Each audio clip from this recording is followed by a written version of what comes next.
নমস্কার প্রিয় ভক্তবিন্দু, সকলকে আমার প্রণাম জানিয়ে আমি আমার আজকের পর্ব শুরু করলাম।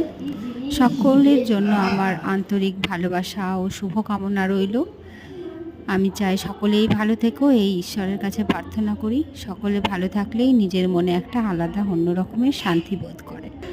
তা আজকে বাড়িতে গোবিন্দ পুজো দেয়া হলো। গোবিন্দ পুজো দিয়ে বৈষ্ণবদের আমন্ত্রণ করা হয়েছিল। বৈষ্ণবরাই সমস্ত কিছুটা আয়োজন করলো, ভোগ অর্পণ করলো। ভোগ অর্পণ করার পর পুজো আর্চা করে তিনারাই পরিবেশন করলেন, তিনারাই সব কিছু করলেন। খুব ভালো লাগলো। তিনারা কাউকে ছুতে দেবেন না বলেছিলেন। তো এই ব্যবহার আমার ভীষণই ভালো লাগলো।